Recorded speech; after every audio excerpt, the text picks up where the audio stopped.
Why is it that so many good men end up feeling powerless in their relationships, constantly wondering if they're doing something wrong? You care deeply, you try your best, and yet somehow you feel like you're constantly walking on eggshells, afraid to upset her, afraid to speak your mind. Think about it. How many times have you swallowed your words, compromised your needs, or gone along with something that didn't feel right, simply to keep the peace? How many times have you watched your self-respect slowly erode while trying to prove your worth to someone who seems increasingly unimpressed? This pattern doesn't happen overnight. It builds gradually, almost imperceptibly, until one day you realize you've become a shadow of yourself in your own relationship. You see, respect isn't freely given in relationships. It's established. And the painful truth is that we teach others how to treat us through what we allow, what we stop, and what we reinforce. When you consistently prioritize avoiding conflict over honoring your own boundaries, you're unknowingly sending a powerful message that your needs, your opinions, and ultimately you yourself are not worthy of respect. But here's what's really happening beneath the surface. Your willingness to compromise isn't actually being seen as the loving gesture you intend. Instead, it's often perceived as a lack of self-worth, and we're naturally wired to value what appears valuable to itself. I know this might be difficult to hear. You've been trying so hard to be understanding, to be patient, to be the bigger person. You've been doing what you thought was right, what you were perhaps taught a good partner does, but your intentions and the results are painfully misaligned. The most heartbreaking part, the more you try to earn respect through constant accommodation, the less respect you actually receive. It's a cruel paradox that leaves many men feeling confused, resentful, and increasingly desperate. So what's really going on here? Why does trying harder often lead to being valued less? The answer lies in understanding a fundamental truth about human psychology. We don't value what comes too easily. We don't respect what never pushes back. This isn't about game playing or manipulation. It's about the natural way humans assess worth and value in others. When you consistently place someone else's needs, opinions, and feelings above your own, you create an unhealthy imbalance.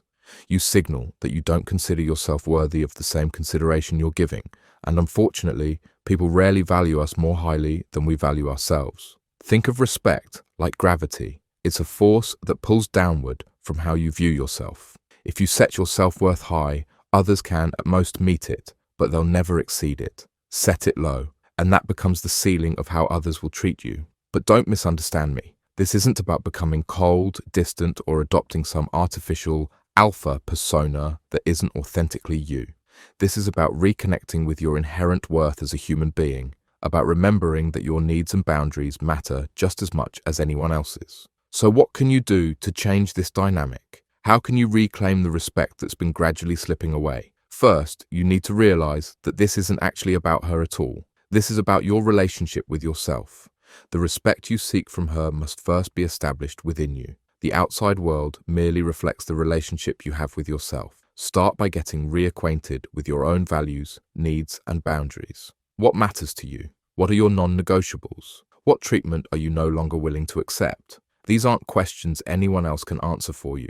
They require honest self-reflection. Once you're clear on your boundaries, you need to begin communicating them calmly and consistently. Remember, boundaries aren't ultimatums or threats. They're simply clear statements about what works for you and what doesn't. They're not about controlling others. They're about taking responsibility for yourself. For example, instead of silently fuming when she's an hour late without texting, you might calmly say, "When you're running late and don't let me know, I feel disrespected and as though my time doesn't matter. In the future, I need a text if you're going to be more than 15 minutes late." Notice there's no blame here, no character assassination, just a clear expression of how specific behaviors impact you and what you need going forward. And this is where many men falter. They set a boundary once, then immediately abandon it when met with resistance. But boundaries without consequences aren't boundaries at all. They're just suggestions. And suggestions are easy to ignore. When you state a boundary, you must be prepared to uphold it through your actions. This doesn't mean punishing the other person. It simply means protecting yourself from treatment that diminishes you. If she continues to show up extremely late without texting, perhaps you make other plans after waiting 20 minutes. Not out of spite, but out of self-respect. You're simply demonstrating through your actions, not just your words, that your time has value. This is where real courage comes in, because standing firm in your boundaries will initially create friction. The dynamic is changing, and change is uncomfortable. The person who has grown accustomed to you accommodating their every whim will likely push back when you begin to advocate for yourself. But here's the truth that might be hard to accept. This friction is necessary. The discomfort is where the growth happens, both yours and hers. By maintaining healthy boundaries despite resistance, you're creating space for a more balanced, mutually respectful relationship to emerge. Some of you might be worried that setting boundaries means risking the relationship altogether. And yes, that's a legitimate concern. But ask yourself this: is a relationship built on your systematic self-erasure really a relationship worth preserving? Is love without respect actually love at all? The reality is that any relationship worth having must be able to withstand the honesty of both parties bringing their full, authentic selves to the table. A partner who truly cares for you might initially struggle with your new boundaries, but ultimately, they'll respect the man who respects himself.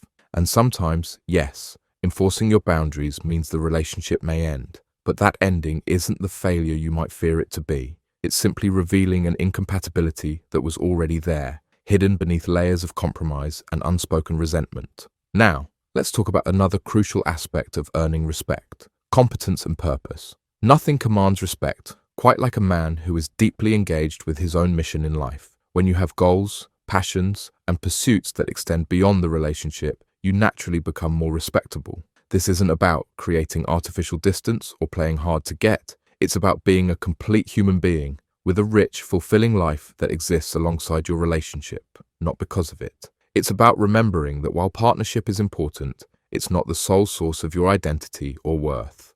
Invest time in your friendships, your health, your hobbies, your career, your spiritual growth, whatever brings meaning to your life. Not as a strategy to make her want you more, but because leading a purposeful life is intrinsically valuable. The respect that follows is simply a natural consequence. Remember too, that respect must flow both ways. As you work on establishing your boundaries and reclaiming your self-respect, continue to offer respect to her as well. Listen attentively, value her perspective, appreciate her strengths. Healthy relationships aren't power struggles. They're partnerships where both people feel valued, heard, and respected. The journey toward mutual respect isn't always smooth. There will be missteps, moments of doubt, times when old patterns reassert themselves. Be patient with yourself and with the process. Change takes time, especially when you're rewiring deeply ingrained dynamics. But know this: with each boundary you uphold, with each time you honor your own worth, you're building something precious. You're creating the foundation for a relationship where respect isn't something you have to chase or earn. It's the fundamental currency of your connection. So, no, don't let her, or anyone, walk all over you. Not out of anger, not out of retaliation, but out of a deep understanding that you deserve to be treated with dignity. Do the inner work of reclaiming your self-respect, communicate your boundaries clearly, uphold them consistently, and live a life of purpose and meaning. This is how you earn respect, not by demanding it, but by embodying it, not by diminishing yourself or others, but by standing firmly in your worth while allowing others to do the same. The respect you seek has been within your reach all along. It begins and ends with you, with the man you see in the mirror each morning, the man who knows his worth isn't determined by anyone else's validation. That man, the authentic you beneath the people-pleasing and the fear, is worthy of profound respect. And when you truly believe that, when you live from that place of genuine self-respect, you'll find that others, including her, have no choice but to see you differently. Not because you've manipulated or controlled the situation, but because you've finally allowed your true worth to become visible. This is your moment. This is where everything can change. Not tomorrow, not when you feel more confident, not when the circumstances are perfect, but right now. Your dignity, your self-respect, your boundaries, they can't wait another day.